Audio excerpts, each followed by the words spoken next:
मेरा आने का जो मकसद है इलेक्शन कमीशन में, 2017 से मैंने एक पिटीशन दायर की हुई है पाकिस्तान मुस्लिम लीग नवाज और पाकिस्तान पीपल्स पार्टी के फॉरेन फंडिंग की जांच पड़ताल के हवाले से, जिसके ऊपर हमारे ऑनरेबल कमीशन ने एक स्क्रूटनी कमेटी बना रखी है। उस स्क्रूटनी कमेटी के दर्जनों अजलास जो हैं वो पिछले 4 साल के अंदर जो है वो हो चुके हैं, लेकिन स्क्रूटनी कमेटी जो है वो किसी नतीजा के ऊपर नहीं पहुंच पा रही, जिसकी सबसे बड़ी बुनियादी वजह यह है जो कि इलेक्शन कमीशन ऑफ पाकिस्तान 24 सितंबर 2020 को अपना एक रिटन ऑर्डर जारी करता है स्क्रूटनी कमेटी को, जिसमें वो बड़ा वाज़ेह करता है, मैंने उसका अपने इस खत के अंदर हवाला दिया है, जिसमें वो ये कहते हैं कि ना पाकिस्तान पीपल्स पार्टी ना मुस्लिम लीग नवाज स्क्रूटनी कमेटी का मांगा गया रिकॉर्ड स्क्रूटनी कमेटी को जमा नहीं करवा रहे, जिसकी वजह से स्क्रूटनी कमेटी जो है वो किसी नतीजे के ऊपर नहीं पहुंच पा रही।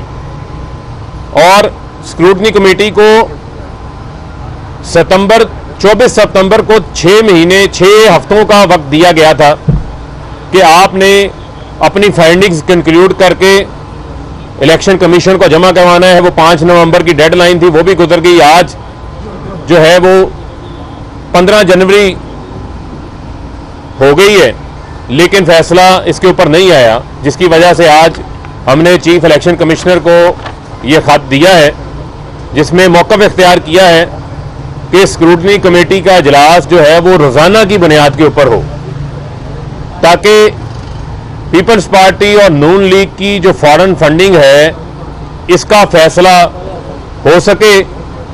और जो चीज़ें मैं कौम के सामने रखना चाहता हूं बड़ी अहम है कि हमारे सामने ये सुप्रीम कोर्ट का 2016 का फैसला मौजूद है, जो हनीफ अब्बासी केस में, जिसमें सुप्रीम कोर्ट ने इलेक्शन कमीशन को पाबंद बनाया है कि वो तमाम पॉलिटिकल पार्टीज का मैं लफ्ज इस्तेमाल कर रहा हूं, सिर्फ पीटीआई नहीं मैं कह रहा, तमाम पॉलिटिकल पार्टीज का मतलब है कि पीपल्स पार्टी भी, नून लीग भी, जेयूआईएफ भी और इस मुल्क के अंदर जितनी भी जमातें, सियासी जमातें इलेक्शन कमीशन में रजिस्टर्ड हैं, जो इंतखाबी सिंबल के लिए अप्लाई करती हैं, उनके अकाउंट्स का जांच पड़ताल आपने करनी है पॉलिटिकल पार्टीज ऑर्डर का आर्टिकल 6(3) के तहत, जो कि पाकिस्तान का आइन का आर्टिकल 17(3) भी इनको पाबंद बनाता है। और उसमें उन्होंने बड़ा वाज़ेह लिख दिया है कि आपने इसको justly, fairly, transparently, without any discrimination असासों की जांच पड़ताल करनी है। तो मैं ये समझता हूं कि सुप्रीम कोर्ट की रहनुमाई भी हमारे पास मौजूद है, और अब इसके अंदर देर किस बात की है। मैं तो ये वाज़ेह समझता हूं कि अभी तक पीपल्स पार्टी और नून लीग का रिकॉर्ड जमा ना करवाने की वजूहात क्या है कि ये ना बता रहे हैं कि पीएमएलएन के अकाउंट में 5 करोड़, 10 करोड़, 15 करोड़ ये रकमें कहां से आई, क्योंकि इनका एक ट्रैक रिकॉर्ड है कि ये हमेशा इंटरेस्ट ग्रुपों से पैसे लेते थे, ये हमेशा उन लोगों को पैसे देते थे जो शहबाज शरीफ के टीटी केस में भी सामने आया, हमजा शहबाज के टीटी केस में सामने आया कि गुजरात के जेब बिल्डर ने करोड़ों रुपए इनके अकाउंट में डाला, फलाने ठेकेदार ने इनके अकाउंट में पैसे डाले। तो ये तो वैसे ही कानून की खिलाफ वर्जी है। और इनके ऊपर यह इल्जाम भी लगता रहा है कि नवाज शरीफ ने उसामा बिन लादेन से पैसे लेकर, ये मैं नहीं कह रहा, ये मीडिया की जीनत बनता रहा है, ये मुबैना इल्जाम इन पे लगता रहा है कि उसामा बिन लादेन से पैसे लेकर बेनजीर की हुकूमत को गिराया था। और इसी तरीके से इनके मामलात में जो है वो फॉरेन फंडिंग नजर आती है, जिसकी वजह से ये इलेक्शन कमीशन को अपना रिकॉर्ड जमा नहीं करवा रहे। अगर ये अपना रिकॉर्ड जमा करवाएं तो इनकी असली हकीकत जो है वो खुल के सामने आ जाती है। और ये तमाम आए बाएं शाएं जो है वो कर रहे हैं। और पीपल्स पार्टी कि मैं अब अहम नुकात की तरफ आ रहा हूं कि पीपल्स पार्टी ने वाहद पॉलिटिकल पार्टी है जिसके जो सरबराहान थे बीबी शहीद और आसिफ अली जरदारी, जिन्होंने इनफरादी तौर के ऊपर यूएसए के अंदर एनआरओ हासिल करने के लिए लॉबियस्ट को हायर किया हुआ था।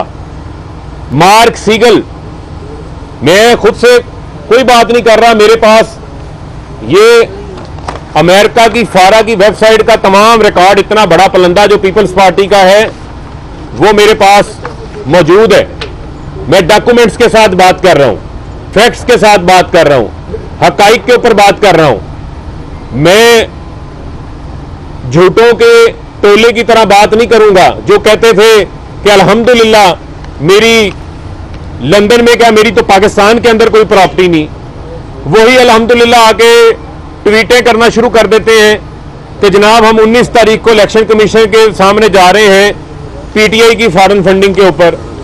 पहले मैं बिलावल को और मरियम को यह चैलेंज करता हूं, मैं फिर आपकी तवज्जो से यह कह रहा हूं, इनको चैलेंज करता हूं कि मरियम सफदर और बिलावल 19 फरवरी को जो आपका दिल करता है आपने करना है आप करें, चोर मचाए शोर वाला आपने काम करना है आप करें, लेकिन 18 जनवरी को इसी इलेक्शन कमीशन की स्क्रूटनी कमेटी ने पीपल्स पार्टी और नून लीग को उनके फॉरेन फंडिंग के अंदर बुलाया हुआ है। आप अगर संजीदा हैं और अगर आप भागे हुए नहीं हैं तो आए 18 तारीख को, जिस तरह मैं सबूत लेकर आया हूं आप भी अपने सबूत यहां पर लाकर जो है वो इलेक्शन कमीशन को पेश करें ताकि कौम को सच पता चल सके कि आपने किस तरीके से अपने पार्टी अकाउंट्स को मनी लॉन्ड्रिंग के लिए इस्तेमाल किया, किस तरीके से जो है वो आपने कौम के लाखों डॉलर, बिलावल साहब बताएं कि किस हैसियत से कौम के लाखों डॉलर आपने एनआरओ लेने के लिए, जो कि कोंडालीजा राइस की किताब के अंदर ऑनर ऑफ द वर्ल्ड उसकी किताब का टाइटल है, नाम है, जिसमें वो लिखती है कि उसने बेनजीर शहीद की मुशर्रफ के साथ एनआरओ के अंदर डील करवाई थी।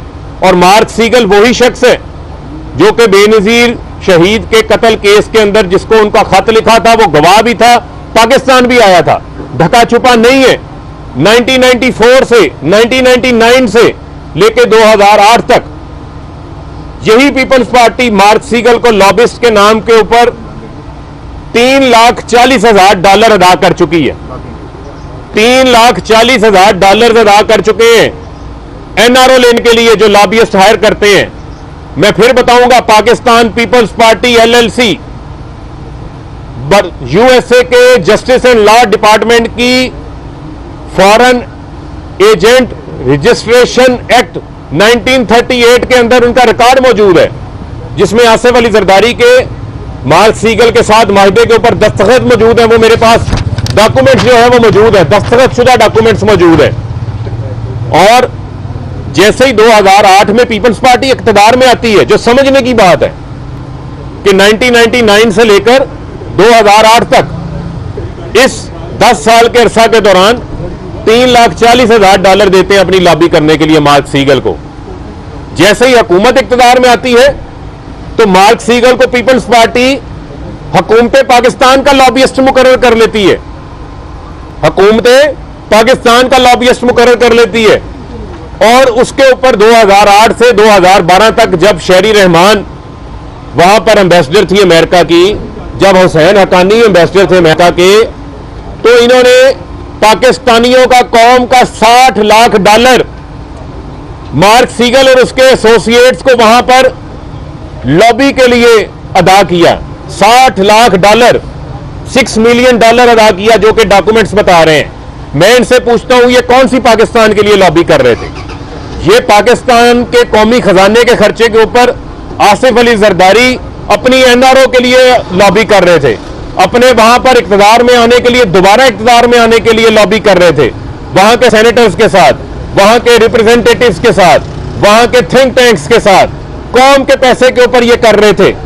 बिलावल साहब, आपको इन चीजों का जवाब देना है। आप किस मुंह से पीटीआई से फॉरेन फंडिंग का हिसाब मांगते हैं? हमने तो अपना तमाम रिकॉर्ड जो है वो इलेक्शन कमीशन में जमा करवा दिया। पीटीआई वो वाहिद जमात है जिसने इस मुल्क के अंदर पाकिस्तान के आम आदमी ने पीटीआई की जदोजहद के अंदर फंड दिया है।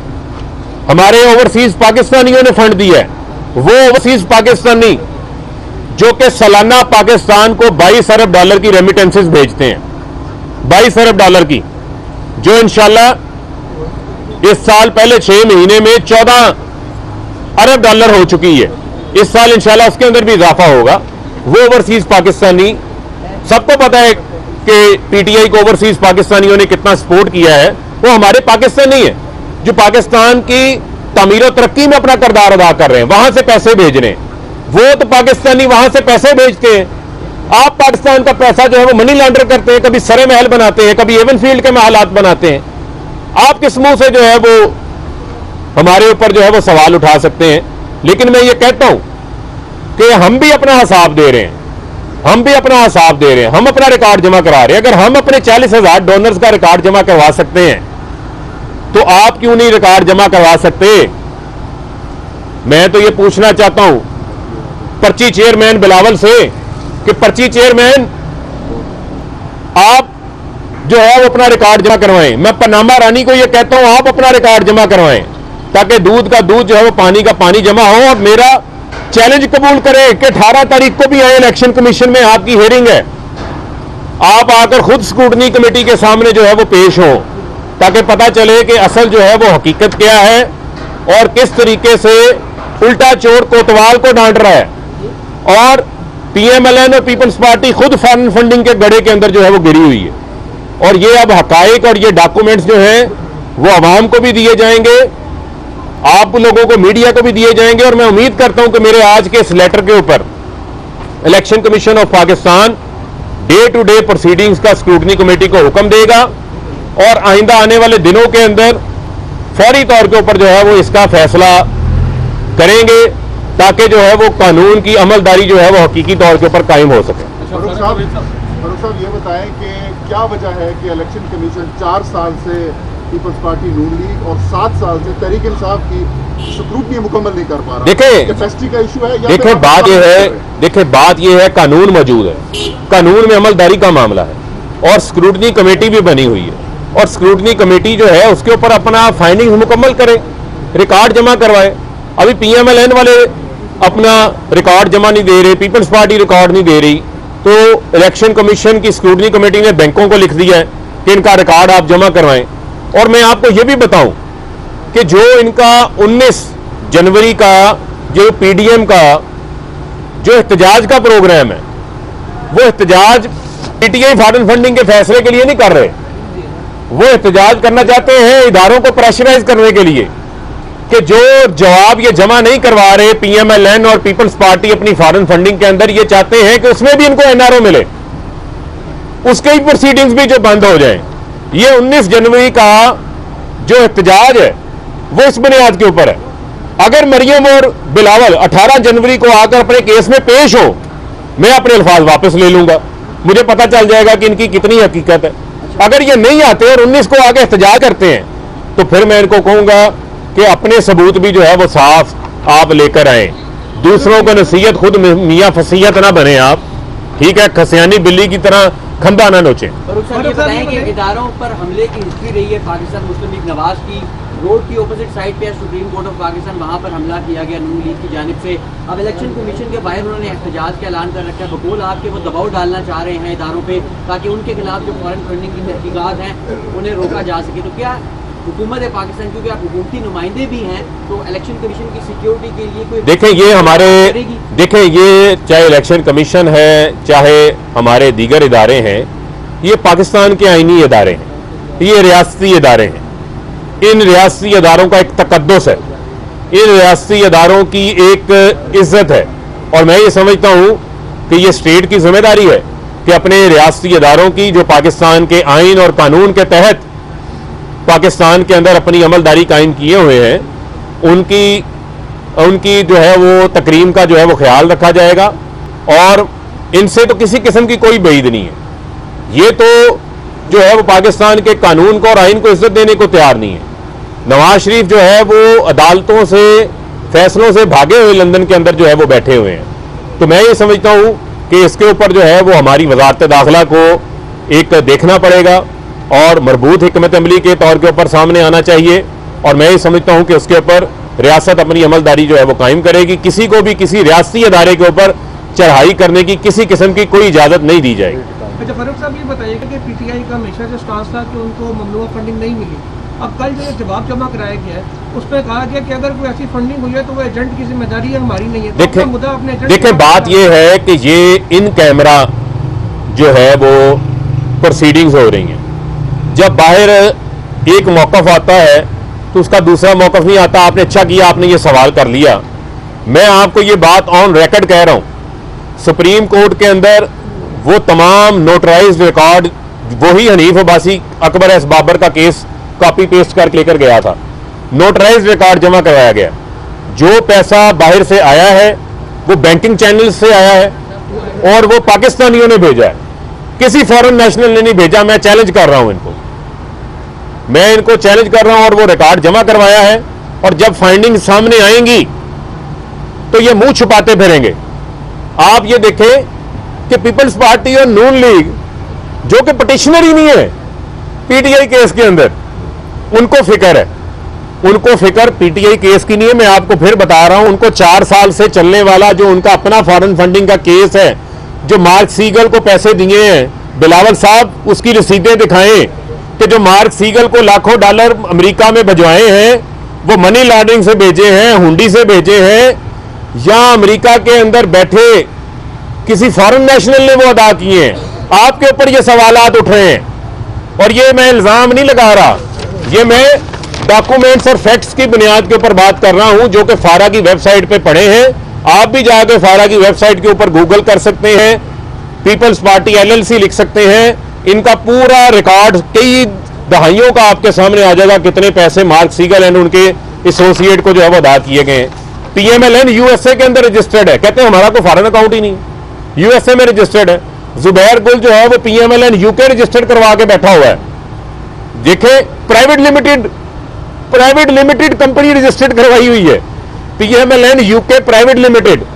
भाई कोई सियासी जमात भी प्राइवेट लिमिटेड होती है? इससे तो हमारा मौकफ दुरुस्त साबित होता है कि ये सियासत में सिर्फ इक़्तिदार में आते ही अपना जाती कारोबार चमकाने के लिए। वहां पर पीएमएलएन यूके प्राइवेट लिमिटेड दर्ज करवाई हुई है। क्यों वहां पर आपने जो है वो आटा चीनी दाल चावल का कारोबार करना है, आपने बेडशीटों का कारोबार करना है, आप सियासत कर रहे हैं या अपनी पार्टी को भी कारोबार का जरिया बनाया हुआ है, मनी लॉन्ड्रिंग का जरिया बनाया हुआ है। इनके जब अकाउंट्स खुलेंगे तो आपको अंदाजा होगा कि किस तरीके से नवाज शरीफ अपनी पार्टी को 10 करोड़ रुपया फंड देते हैं, अगले चंद दिनों के अंदर जो है उसमें से 4 करोड़ रुपया वापस अपने अकाउंट में डाल लेते हैं। ये पैसा वाट करने का तरीका है, ये क्या तरीका है? तो इसके ऊपर भी मैं समझता हूं हकाइक सामने आने चाहिए। और सबसे बड़ी बात यह है, आपके नाम पे भी वारदात डाली हुई है, मीडिया के नाम पे वारदात डाली हुई है। अपने अखराजात में दिखाते हैं कि हमने 70 करोड़ रुपया मीडिया को अदा किया।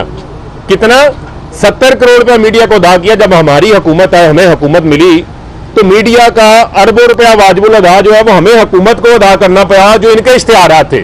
जब हम इनसे पूछते हैं कि वो 70 करोड़ किसको अदा किया, वो 70 करोड़ आपने 92 को दिया, आपने एयरवाई को दिया, जियो को दिया, समा को दिया, माजरत किसी और चैनल का नाम ना ले सकूं, किसी चैनल को दिया, उनके नाम तो बताएं, तफसीलात तो दें। वो तफसीलात भी नहीं है, तो आपके नाम पे भी वारदात डाल गए। अच्छा सर, आपने कहा है कि डे टू डे प्रोसीडिंग के लिए आपने यहाँ पे पास दी है, तो अगर पीएमएलएन जो पीपल्स पार्टी है, अगर वो ये चली जाएगी कि यार जिस तरह तरीके साहब ने किया है कि उसको रोका है कार्रवाई को, तो फिर अगर वो इस तरह से प्यार करती है तो आपका क्या स्टांस होगा? देखें, हम तो ये कहते हैं कि अब तो ये कहते हैं ना, ये इनका खुद मुतालबा है, पीपल्स पार्टी और नून लीग का खुद मुतालबा है। वो कह रहे हैं कि जी पीटीआई की डे टू डे हेयरिंग करें, तो है ना, पीटीआई की भी कर लें, नून की भी कर लें, पीपल्स पार्टी की भी कर लें, मौलाना फजल रहमान की भी कर लें, सबकी कर लें। कानून तो एक जैसा है ना जी। सुप्रीम कोर्ट का फैसला मौजूद है जो सबको कह रहा है कि आपने एक नजर से देके चलना है, तो सबका फैसला कर लें आप। हम तो नहीं, हम इनकी तरह नहीं कहेंगे कि हमारे खिलाफ इंतकामी कार्रवाई हो रही है, हम नहीं कहेंगे। हम कहते हैं कि आए कानून की अमलदारी कायम करें, आए पीटीआई के अकाउंट्स का भी जांच पड़ताल हो रही है, रिकॉर्ड जमा करवा दिया। हमारे वकील तो आ रहे हैं, आप कहां हैं? आपके शनाख्ती कार्ड कहां हैं? आपके वो लोग कहां हैं? आपका वो कतरी खत कहां है? को कतरी खत ही ले आए, ला के जमा करवा दें यहां पर। चले कुछ तो ले आए, वो भी नहीं ला रहे। तो मरियम बीबी, मुझे आपको बड़ा पैगाम दे रहा हूं मैं आपको कि आप ट्वीटों को छोड़ें, आप इलेक्शन कमीशन में को कतरी खत ही ले आए। हो सकता है आपकी जो है वो जान छूट जाए, जो आपका ट्रैक रिकॉर्ड है, कोई रिकॉर्ड तो लेकर आए, लेकिन मेहरबानी इस बार कैलबरी फॉन्ट में इस्तेमाल कीजिएगा। शुक्रिया।